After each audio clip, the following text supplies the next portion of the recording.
more can I say? Top Billin.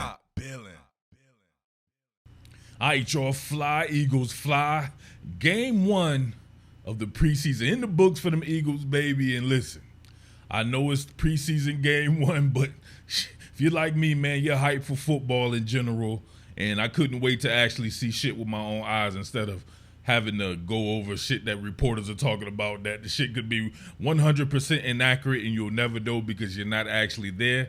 So being able to see this stuff unfold and see some of these guys play and play well, like a Terrell Edmonds, Sidney Brown. Obviously, we saw the play by Jalen Carter. If you haven't checked out my quick video on that, make sure you check that out there. And Rashad Penny, all these guys getting a chance to finally don that uniform.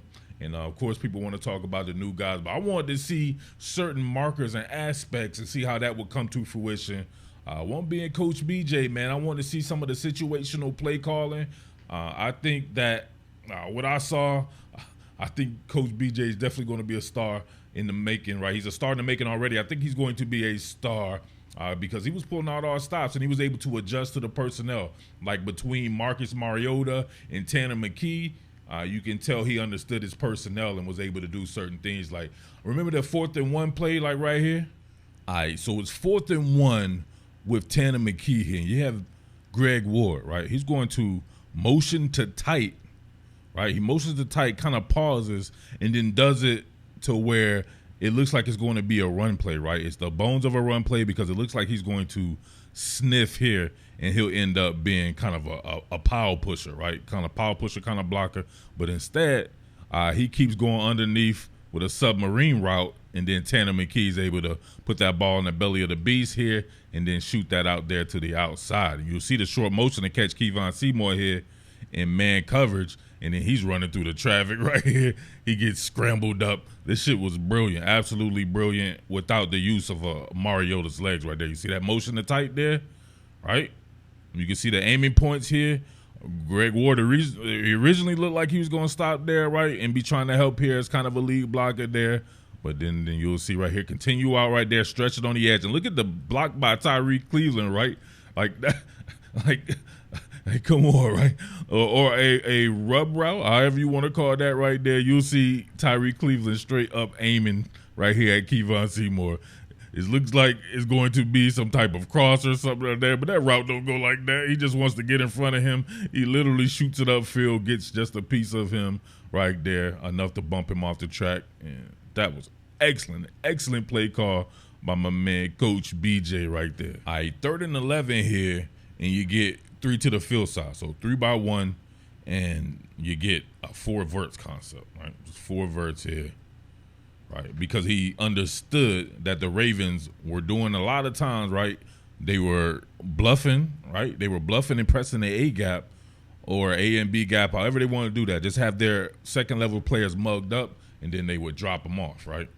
So he understood that. So that's why you layer routes behind that. And the 4 verse concept on the inside is going to have players layer behind that, and you can see it right here. Jakob, nasty. Tanner McKee on a drop. You can see them come up out of that bluff, right? When you're bluffing like that, you're not going to be able to get that much depth. You know what I'm saying? Only so much depth you can get. You had to turn around and just super run, right?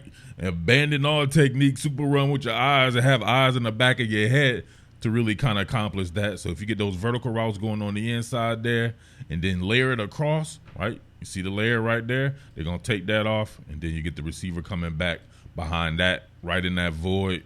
All Tanner McKee has to do is put it on him. He does that. Yaka. Your man Tanner McKee had a really good rapport with Tyreek Cleveland here. Now, Tyreek Cleveland, a veteran now.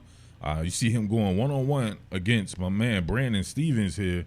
And look at this. Skip to my Lou. Very the rhythm on him. These back shoulder fades from Tanner McKee were off the chain. You can already see the space right there. All Tanner McKee has to do is keep that space just like that, and he does just that. That's nasty. That's tough to deal with right there in man coverage when you don't decrease the space correctly. First of all, Brandon Stevens falling off the map right here, right?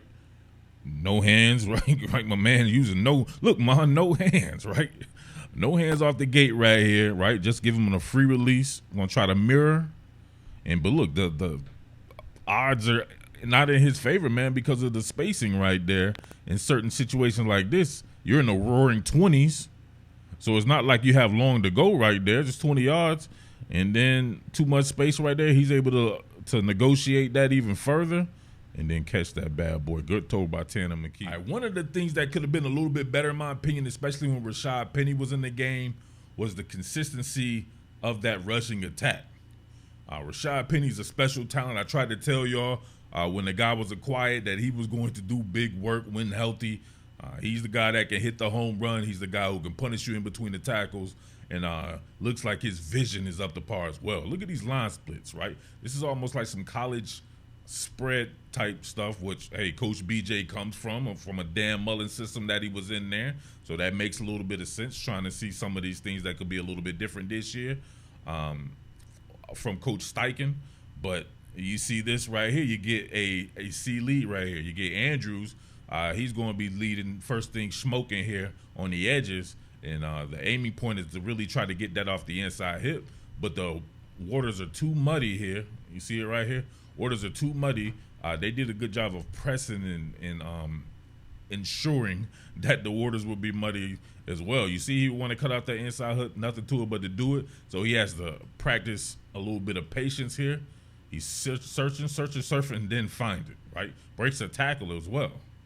Look at that. Go back on that. Searching. Andrews angles off. He's still looking, and then he finally gets that crease and gets vert up the field.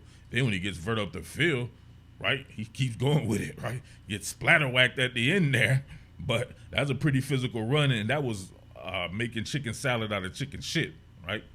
Look at that. A lot of carnage there, breaking tackles, giving you the hard shit, right? Pause. So between him and the Philly Flyer, DeAndre Swift, make sure you check out my short on DeAndre Swift too. You know what I'm saying? You know your boy got to come with the comedy aspect there. And check that out if you haven't already there. But between those two, man, and then, of course, you add in KG, Kenneth Gainwell, and his versatility. And as we saw, a cat like Trey Sermon, who I've been high on and been talking about as well, run game should be in great hands. And I'm still going to miss my former Penn State Nittany Lion, Miles Sanders, but this makes up for it, no doubt. All right, my people, your boy is pressed for time here, so I got to bounce. But I really wanted to get through some defensive shit, right? So I'm going to be going over that the next couple of days there.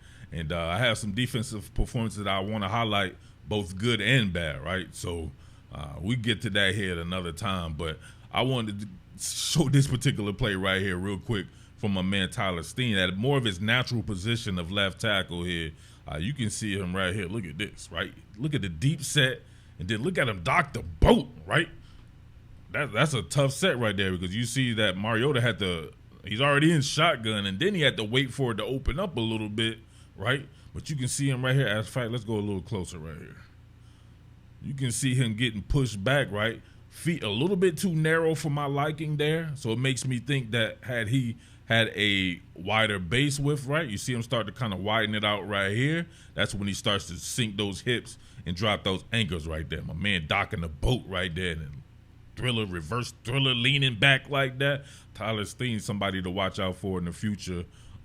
Maybe at a right tackle spot, right? Depending on how long Lane Johnson has to go there. But I think he was definitely a good draft pick. Not sure about him on the inside. That should be Cam Jurgens anyway. But sometimes you probably want to get the best five on the field. Maybe at one particular point in time, depending on the personnel, he would be that on the inside. So we shall see. All right.